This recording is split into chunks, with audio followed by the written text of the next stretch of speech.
What's good, everybody? This is Coach Phil, and welcome to another episode of Deep in the Game. And as you can see, we got Montreal Alouettes wide receiver and kick returner, Mr. James Letcher Jr. James, how you doing, brother? I'm good, man. Can't complain. Ready to get back to work, get back out there and show the league what I can do. Right, that's right, man. You had a really good year, man. Unfortunately, I'm a big fan of yours, but when you had that kick return against my Riders, man, that broke my damn heart, man.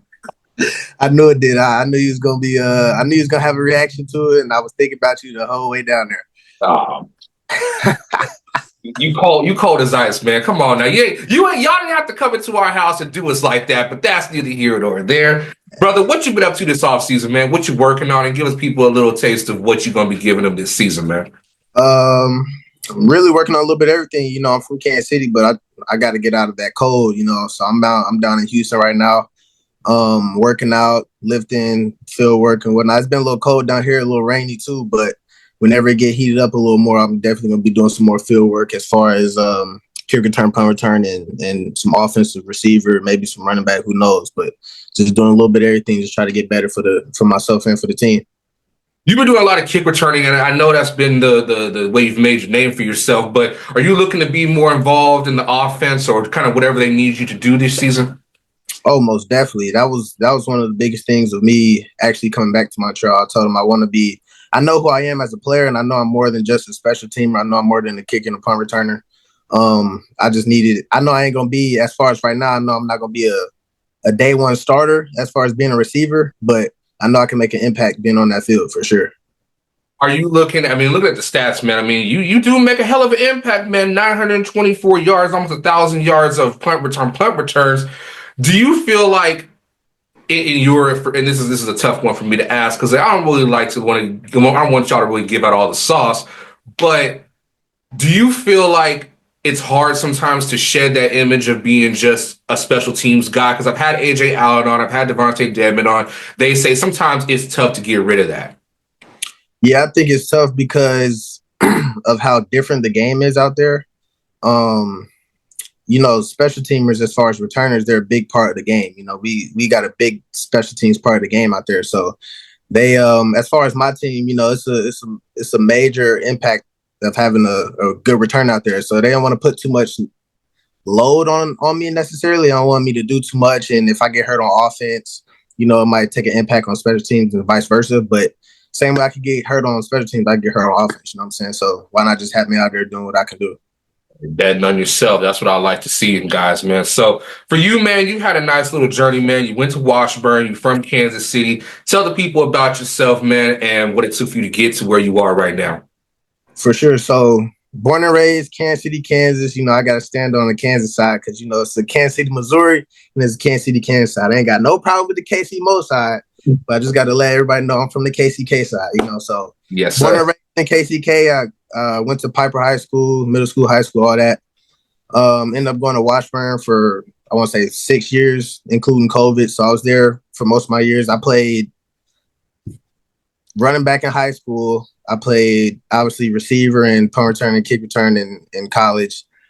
And, I just did what I was supposed to. Obviously, I was the shortest guy. Regardless of wherever I went, I was going to be not necessarily the biggest or the strongest or the fastest, but I had that chip on my shoulder of being this size and having to show everybody what I can do. So had to show that through high school, had to show that through college. I had to earn my spot. I was actually one of the few guys who didn't redshirt my freshman year, even though I tried to redshirt. I asked the coach, I begged him to let me redshirt because I was like, I just want to, enjoy my freshman year. All my friends are going out and having a good time while I'm traveling with the team. And my freshman year, I wasn't really playing that much, but I'm like, it's the experience, I guess. So it helped me get better or get ready for my sophomore year. So did good my sophomore year, ended up breaking my hand the third game of the season on special teams, which is crazy. So I broke my hand, was out for the remainder of the year. I could have came back, but it was like, it would have been no point, you know what I'm saying? So I got my year back, did good my junior year, senior year, my super senior year. Went to the pro day, did all right. Didn't have the best numbers that I wanted, but it was good enough for certain people. Ended up getting invited to the Chiefs rookie minicamp. And after that, I didn't make the Chiefs team, and Montreal ended up calling me, and the rest is history. So when you were in Kansas City, man, what did you take from that experience being there with the Chiefs, man? Because they obviously, we all know how dominant the Chiefs are. They took that L in the Super Bowl, though, which I was okay with. But what did you learn from that experience? We're not gonna talk about what just happened this past year, but no, I took a lot out of it. Coming from college, we did a lot of signaling. We didn't do no huddling. We just did a lot of signals to make sure we had to know that. And then going with the Chiefs and plenty of other teams, we're huddling. We're making sure we know the play. They say the protection, the play, one time on one, on two, break. So there's a lot of things that was kind of like new to me with that. It was a little difficult to kind of pick it up. You know what I'm saying? It's coming from signals only, no huddling, to being in the huddle and having to hear everything and make sure I'm understanding what is for me and my position and so on, was a big difference. And obviously, like all the big guys like Pat Mahomes, Travis Kelce, Tyreek at the time, they weren't there, but all the coaches were, so I got to understand how the coaches coached and what they look for and what they don't look for, and just everything in between. So it was a big step. And right after that, like I said, I went to Montreal and just took what I learned from Kansas City and took it to Montreal and made everything happen.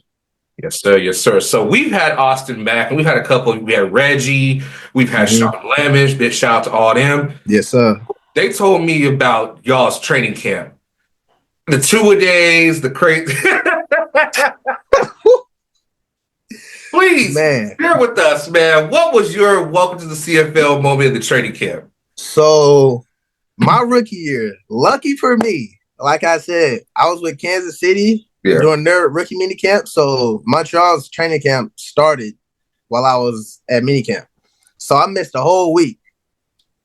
Great for me, because apparently the days that I missed, it was damn near snow and it was raining hard. And I heard that they were outside practicing and all that. We had no indoor at the time, so they're outside with all that for 3 hours, maybe.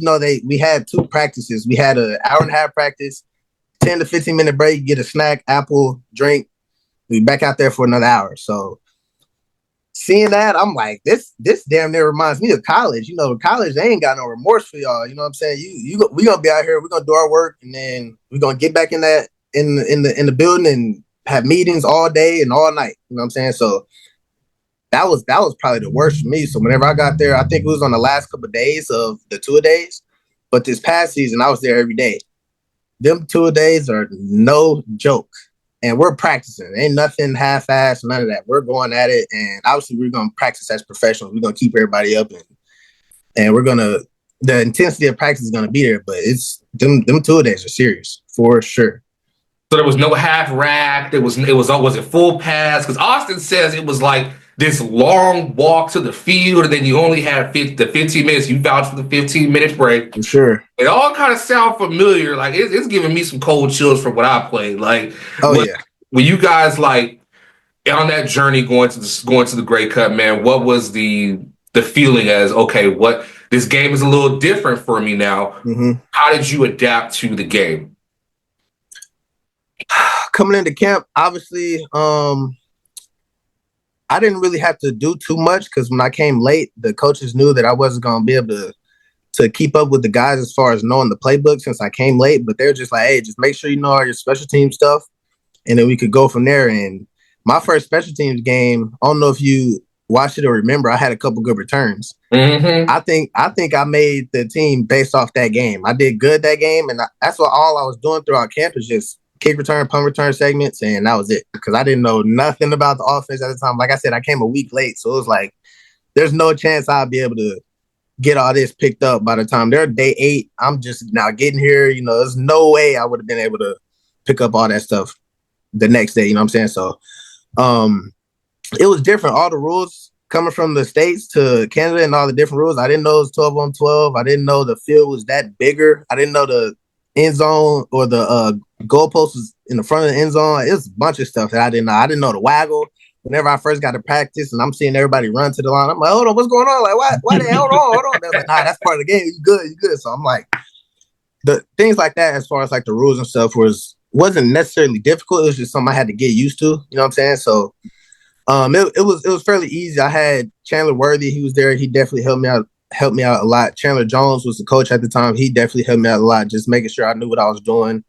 as far as the schemes and just making sure I knew all the rules and what I could and couldn't do going from the States to up there.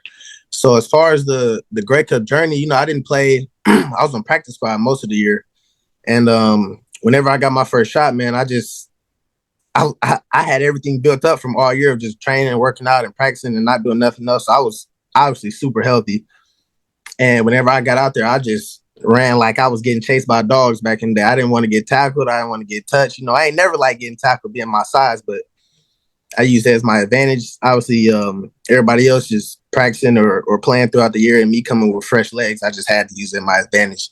But it was good. It was a great time. I think that year was probably the closest team I've been with throughout any of my football career. But I think after Toronto, I feel like that's when we knew we was going to win the Grey Cup. Like, regardless of what happened, I think that's when we knew we was going to win because we beat them. Obviously, we lost to them all year.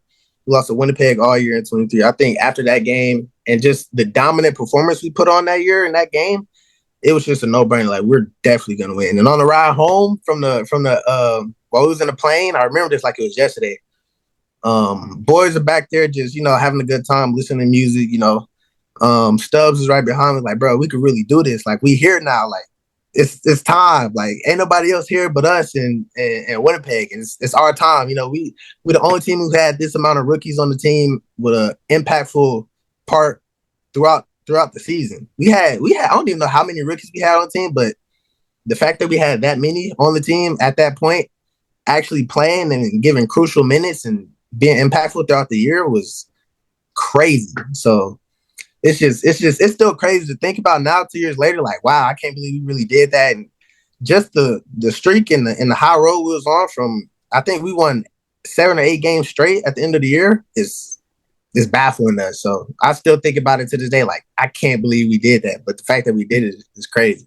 See, I would say probably I was in Winnipeg for the West Final, and we're watching it on the big screen outside. And there was 3 plays that stood out to me that was like, oh yeah, they're gonna take it to him.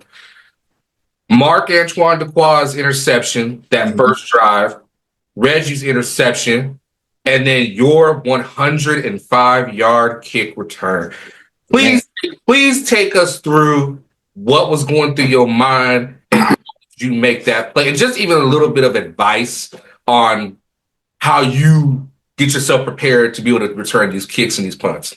Mm-hmm. So usually when I go out there, or like, I ain't gonna say pregame, but like start of the game, and whenever I go out there, I just mentally talk to myself. I'm the best out here. If I claim I'm the best, I gotta show everybody else that I'm the best. You know what I'm saying? So just thinking that, and then trusting in my guys because I know they're gonna block for me. And regardless of if it's week 1, week 10, or East Finals or Grey Cup, you gotta trust in your guys, and they gotta trust in you. So just having that in the back of my mind that I know they're gonna get their job done, and I just got to do my job. I think to this day, that might have been one of the easiest returns I've ever been a part of. I didn't get touched. No, you didn't. I ran up the sideline and I started jogging at the 50. You know what I'm saying? That's not to brag or, say they weren't good on the other side, but it was just like my guys did their job so well that I could have walked to the end zone from the 40. Like, it was crazy. I wasn't touched, and I'm like, wow. You can tell by my facial expression right now. I'm still kind of baffled about how just open it was, not being touched. And then I ran across the end zone for a little bit. And I know a lot of Toronto people didn't like that. My coaches loved it because it was like the fact that you even thought about doing something like that. And we didn't tell you to do that. Obviously, they didn't know I was going to score, but they was like, we didn't tell you to waste no time like that. And the fact that you even thought about doing something like that is crazy. But, they loved it. I loved it. And so we got the job done. So I just, I can't complain about none of that. hey, I was out there rooting for y'all. I ain't gonna hold you. I was like, because I knew the team, a lot of the guys on the team. I knew them. I talked with them, and I was rooting for because I want to see y'all was so white hot, not blue flame, not red flame, no little E, just pure on fire. And when you got momentum like that, it's hard to stop a team like for that. Sure. Grey Cup, you guys obviously secured that, but going into the next season, y'all were even more hot. Now, I know there was some injuries, obviously some situations happened, but you guys were still one of the hottest teams out there. What was the message going into the season, and how did you? And I know you guys got. We know you guys got to the East Final, but what was the message going throughout that season? Basically, it was just saying we was the best. You know what I'm saying? Obviously, coming off of a Grey Cup win, you know, we the number one power rankings and everything else. So we the best. We gotta make sure that we practice like we the best and play like we the best. If we know we the best, we gotta show everybody else who the best is. And coming into that year, I mean, we was bringing damn near everybody back. Everybody was healthy. Everybody was good. You know what I'm saying? So obviously, if we just came off a Grey Cup, we bringing everybody back, and everybody in their second year. Not even gonna say everybody, but majority or a lot of the impactful players was in their second year or so on. Was, you know what I'm saying? We just made sure we was the best. So we practiced like it. We played like it. And I don't know if I got cut off. Somebody called me, but you know, we just practiced. We just kept drilling in our mind. You know, Bev was good at that. He talked to us a lot at practice and just made sure we knew that we was the best and we was gonna be the best. We had to act like it and play like it. So that was really the mindset that we was number one and we was gonna show everybody we was number one. That's it right there. I feel it. I feel it, man. So as we get into the next season, man, we talked about a little bit off earlier, but for you, I know you want to get more involved in the offense. I know you want to do your thing, man. So for you, what's a personal goal for yourself this season? Um, Obviously, as of right now, I'm gonna be the starting returner. So get more touchdowns than I had last year. Get more yards, help the offense. As far as field position, but as far as being on offense, um, just to show everybody what I can do. I ain't got a necessarily set goal of yards and touchdowns because I don't know how much I will be in. But if I could get some touchdowns and help the team as far as momentum throughout the game and just get a spark, that's good enough for me. Because you know, if I do my job, everybody else gonna do their job. So I feel it. I feel it right there, man. Now, being in the East, you know, Janarian Grant's got that special team, you know, the returner, the what is it? What is it called again? My brain is slipping right now. special teams player of the year. Yeah, special teams player of the, Yeah, the return of the year. Do you see yourself? Can you see yourself getting in that conversation, man? Or are you like, hey, it is what it is. I'm just there to do my job. for sure. Honestly, I think I was I don't know if I was actually in the conversation this year, but I think I was, me personally, because I was top two in everything if I wasn't number two. You know what I'm saying? So I feel like that had to put me in some type of conversation with somebody. You know what I'm saying? So um, I think I could be in that conversation every year I play here. I know I could get better every year, and I just think I'm the best at what I do. So if I don't think I'm the best, who's gonna think I'm the best? You know what I'm saying? So I just take that with a grain of salt, keep that chip on my shoulder as always, and keep going. Hopefully, I can keep getting better every year. One of the nastiest ones out there, man. So I'm rooting for you. We all rooting for you, and we hoping to see you do your thing this season. So as we wrap things up, man, I got a couple rapid fire questions for you. You ready? For sure, let's get it. What's your pregame music you be bumping? It's crazy. Okay, so this year was actually crazy because I kind of changed up a little bit. I got a playlist that I just got a bunch of songs on, obviously hip hop, rap. But this year I was listening to I would stretch as far as when I do my pregame stuff. I'll stretch. I'll listen to some gospel music, Hmm? and then I ain't gonna lie, I'm a big Game of Thrones fan, and I had some of their tracks just in the little Mm. playlist, and I just listen to the instrumentals and listen to them and just meditate and vibe and stretch, and that just kind of like just helped me out, loosen me up a little bit, and I've been doing it ever since. Who's some gospel singers you listen to?